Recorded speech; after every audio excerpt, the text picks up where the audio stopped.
जी, अस्सलाम वालेकुम। उम्मीद है कि आप तमाम दोस्त खैरियत से होंगे। आज हम विज़िट वीज़े के हवाले से बात करने की कोशिश करेंगे। हमारे यहाँ बहुत सारे दोस्त ऐसे हैं जो शायद ये समझते हैं कि विज़िट वीज़ा सिर्फ़ एक ही होता है। अक्सर औक़ात लोग जो हमारे साथ राब्ता करते हैं, जब हम उनसे कहते हैं जी कि आपने कौन-सा वीज़ा अप्लाई करना है, तो वो कहते हैं जी विज़िट वीज़ा अप्लाई कर दें। फिर हम जब ये पूछते हैं अच्छा जी कौन-सा विज़िट अप्लाई करना है, तो वो कहते हैं जी विज़िट वीज़ा। तो ये चीज़ ऐसी है जो बड़ी अहम है। तो विजिट वीजा जो है वो चाहे आप किसी भी मुल्क का अप्लाई कर रहे हों, उसकी एक किस्म नहीं होती। सबसे पहले तो इसको अंडरस्टैंड करना बहुत जरूरी है।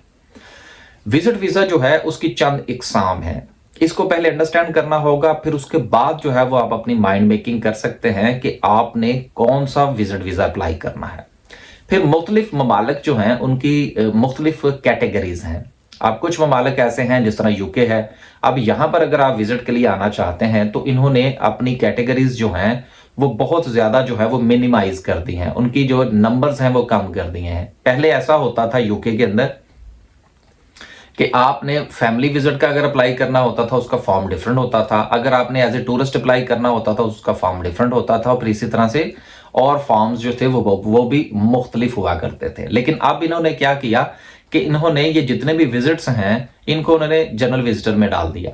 अब जब जिस वक्त आप जनरल विजिटर का वीजा अप्लाई करते हैं, देन आप आगे एक्सप्लेन करते हैं कि आप जो है वो क्या करने जाना चाहते हैं। जब आप फैमिली को विजिट करने के लिए जाना चाहते हैं तो फिर उसके हवाले से आप बात करते हैं, या अगर आपका कोई और काम है तो उसको आप एक्सप्लेन करते हैं। तो आपने ये देखना होगा कि जिस मुल्क का आप वीजा अप्लाई करने के लिए जा रहे हैं, विजिट वीजा अप्लाई करने के लिए जा रहे हैं, वहां पर उनकी कैटेगरीज क्या है। क्या हर कैटेगरी के लिए उनका जो फॉर्म है वो डिफरेंट है, या एक ही फॉर्म होगा जो कि जनरल विजिटर का होगा, लेकिन according to your application, according to your purpose of visit, आप अपनी एप्लीकेशन को सपोर्ट करेंगे। ठीक है जी। तो दूसरी बात जो है वो क्या हुआ, पहला क्या है जिसमें जनरल विजिटर है, जिसको आप लोग टूरिस्ट कह लीजिए, जिसमें आप किसी भी मुल्क में सैर तफरी के लिए जाना चाहते हैं, तो ये आपका कहलाएगा टूरिस्ट वीजा या जनरल विजिटर। फिर आपका आ जाता है कि आप फैमिली विजिट, कि आपका कोई इमीडिएट फैमिली मेंबर है, या आपका कोई दोस्त है, आपका कोई करीबी रिश्तेदार है जिसको आप मिलने के लिए जाना चाहते हैं, तो वो आपका कहलाएगा फैमिली विजिट। तीसरा जो है वो आपका आ जाता है एजुकेशनल विजिट, जिसमें फर्ज कीजिए कि आपने कोई 2 महीने का 3 महीने का कोई शॉर्ट कोर्स करना है, या आपने कोई अपना पेपर प्रेजेंट करना है, आपने कोई कॉन्फ्रेंस अटेंड करनी है, या किसी भी हवाले से एजुकेशन के हवाले से अगर आप विजिट करना चाहते हैं तो इसको कहते हैं एजुकेशनल विजिट। फिर जो है वो आपका आ जाता है जिसको हम लोग कहते हैं बिजनेस विजिट। अब बिजनेस विजिट क्या है, जिसमें आप कोई अपॉर्चुनिटी तलाश करना चाहते हैं, कोई एग्जीबिशन है जिसको आपने अटेंड करना है। ये बहुत सारी जो है वो क्वेरीज हमारे पास आती हैं, और वो कहते हैं जी आप ना हमारा कोई भी विजिट अप्लाई कर दें। अब जब वो ये कहते हैं जी हमारा आप कोई भी विजिट अप्लाई कर दें, तो उसमें फिर समझ नहीं आती, और फिर उसका नुकसान ये होता है क्योंकि आपने अपनी माइंड मेकिंग जो है वो पहले नहीं की होती। आपको उसके डॉक्यूमेंट्स प्रोड्यूस करने में मुश्किल का सामना करना पड़ता है, और नुकसान यह होता है कि वो आपका वीजा रिफ्यूज हो जाता है, क्योंकि आपको पता ही नहीं होता कि आपने किसी मुल्क में किसके लिए किस काम के लिए जाना है, आप विजिट क्यों करना चाहते हैं। तो वो बेसिकली जिस वक्त आप फिर एप्लीकेशन कर रहे होते हैं तो उसमें आपकी जो इंटेंशन है वो पूरी तरह से आप एक्सप्लेन नहीं कर पाते, और उस लैक ऑफ इंफॉर्मेशन की वजह से और प्रूफ की वजह से आपका वीजा जो है वो रिजेक्ट हो जाता है।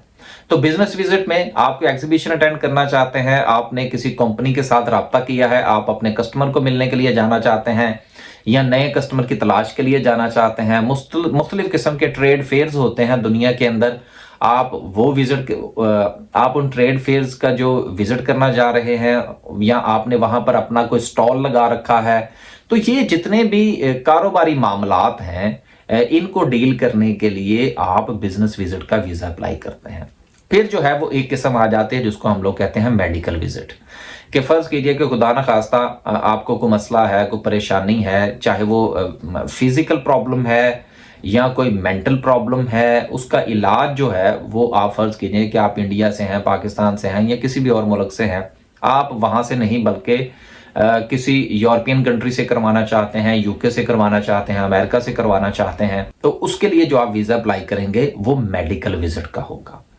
अब ये जितने भी जो विजिट्स के हवाले से मैंने आपको कैटेगरीज बताई हैं, जनरल विजिटर बताया, आपको फैमिली विजिट का बताया, आपको एजुकेशनल विजिट का बताया, आपको बिजनेस विजिट का बताया, आपको मेडिकल विजिट का बताया। तो ये जो 5 इकसाम जो है ये हमने जो आज बयान करने की कोशिश की है, ये तमाम की तमाम जो एग्जाम है इनके लिए जो डॉक्यूमेंट्स की जो रिक्वायरमेंट है वो मुख्तलिफ है। ऐसा नहीं हो सकता कि आप अगर जनरल विजिटर अप्लाई करना चाहते हैं तो वही डॉक्यूमेंट रिक्वायर्ड होंगे, आप जो है वो एजुकेशन विजिट अप्लाई करना चाहते हैं तो वही डॉक्यूमेंट होंगे। ऐसा नहीं होता, क्योंकि हमारे यहाँ इस चीज के हवाले से ज्यादा अवेयरनेस नहीं है और हम जो है इन तमाम चीजों को एक ही साथ लेकर चलना चाहते हैं कि जी मेरे पास बैंक स्टेटमेंट है जी, अच्छा जी चलो बस ठीक है जी, मैंने जी वो मेरे पास एयर टिकट के पैसे हैं। अब एयर टिकट और बैंक स्टेटमेंट जो है ये एक ऐसी रिक्वायरमेंट है जो कि हर कैटेगरी के लिए जरूरत पड़ती है जिनकी।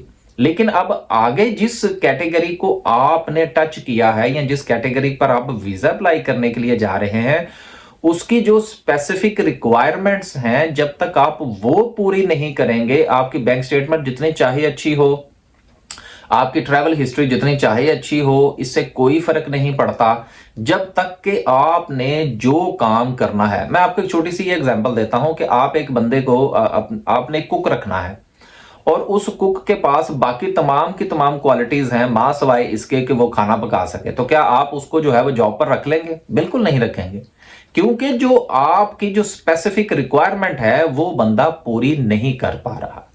इसी तरह से आपकी बैंक स्टेटमेंट जितनी चाहे अच्छी हो, आपकी ट्रैवल हिस्ट्री जितनी चाहे अच्छी हो, आप जो है वो साथ पेपर्स के अंबार लगा दें, वीजा नहीं मिलेगा। उसकी वजह यह है कि जिस स्पेसिफिक विजिट को आपने टच किया है, अगर आपका वो बिजनेस विजिट है, अब अगर आपका बिजनेस विजिट है तो जब तक आप अपने उस बिजनेस विजिट को पूरी तरह से जस्टिफाई नहीं करेंगे कि मुझे ये बिजनेस विजिट का वीजा क्यों चाहिए, तब तक वो वीजा आपको नहीं मिलेगा। सिर्फ एक जस्ट एप्लीकेशन फॉर्म फिल कर देने थे और साथ में करोड़ों रुपए की बैंक स्टेटमेंट लगा देने से जिस बंदे ने जिस वीजा ऑफिसर ने आपके केस को असेस करना है वो आपको वीजा नहीं देगा।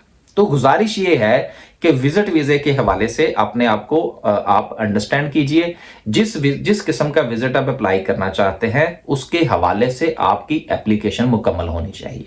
अगर आपके पास सपोर्टिव डॉक्यूमेंट जो है उस कैटेगरी के मुताबिक नहीं होंगे तो यकीनन आपका वीजा जो है वो रिफ्यूज हो जाएगा। अब तक के लिए सिर्फ इतना ही। उम्मीद करते हैं कि आज विजिट वीजे के हवाले से कुछ जो कंफ्यूजन जो है वो दूर करने में आसानी हुई होगी।